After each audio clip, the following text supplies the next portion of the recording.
മുൻ മുഖ്യമന്ത്രി പിണറായി വിജയന്റെ 10 വർഷത്തെ ഭരണത്തിനൊടുവിൽ communist party of India marxist നേരിട്ടത് കേവലമൊരു തെരഞ്ഞെടുപ്പ് പരാജയമല്ല, പ്രത്യയശാസ്ത്രപരവും സംഘടനാപരവുമായ വൻ തകർച്ചയാണെന്ന് തുറന്ന് സമ്മതിക്കുകയാണ് കേന്ദ്ര കമ്മിറ്റി തന്നെ. അതുകൊണ്ട് പിണറായി വിജയൻ ഇനി കൂടുതൽ ആ പാർട്ടിയിൽ നിൽക്കാൻ കഴിയില്ല എന്നുള്ള സൂചന കൂടി നൽകിയിരിക്കുന്നു.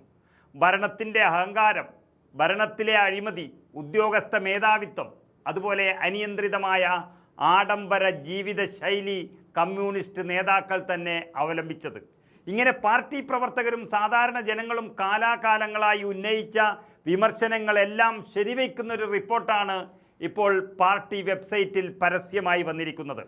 മുൻകാലങ്ങളിൽ പാർട്ടി ഭരിക്കുമ്പോൾ ഈ സർക്കാരിൻ്റെ ദൈനംദിന പ്രവർത്തനങ്ങളും അതുപോലെ ജനവിരുദ്ധ നയങ്ങളുമൊക്കെ നിരീക്ഷിക്കാൻ പ്രത്യേക പാർട്ടി ഉപസമിതികളൊക്കെ നിലവിലുണ്ടായിരുന്നു.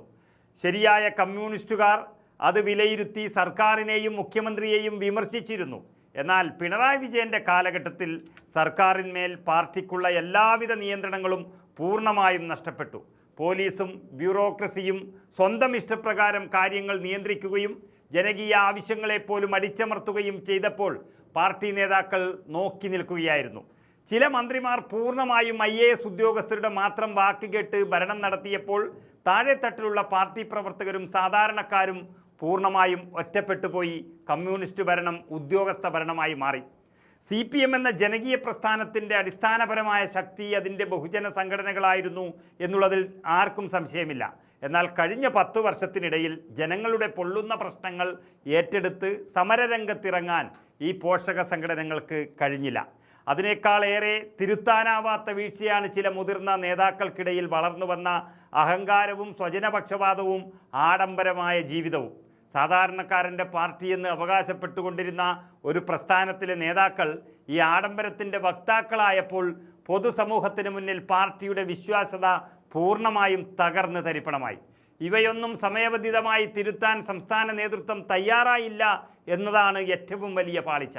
തെരഞ്ഞെടുപ്പ് തോൽവിക്ക് ശേഷവും സംസ്ഥാനത്ത് ഭരണവിരുദ്ധ വികാരം ഉണ്ടായിരുന്നില്ലെന്ന് ന്യായീകരിക്കാൻ ശ്രമിച്ച സംസ്ഥാന നേതൃത്വത്തിൻ്റെ കരണത്തേക്കേറ്റ അടിയാണ് CPM കേന്ദ്ര കമ്മിറ്റി ഇപ്പോൾ നൽകിയ റിപ്പോർട്ട്. സംസ്ഥാനത്ത് വളരെ വ്യക്തമായ ഭരണവിരുദ്ധ തരംഗമുണ്ടായിരുന്നുവെന്ന് ആ റിപ്പോർട്ട് അടിവരയിടുന്നു. എന്നിട്ടും പിണറായി വിജയൻ്റെ ഭരണം സുവർണ കാലഘട്ടം എന്നൊക്കെ പറഞ്ഞു നടന്നവർക്ക് അപ്പോഴും തിരിച്ചറിയാൻ കഴിയാത്തൊരവസ്ഥയായിരുന്നു എന്നുള്ളത് പാർട്ടിയും ഭരണവും തമ്മിൽ യാതൊരു ബന്ധവുമില്ല എന്നുള്ളതാണ്.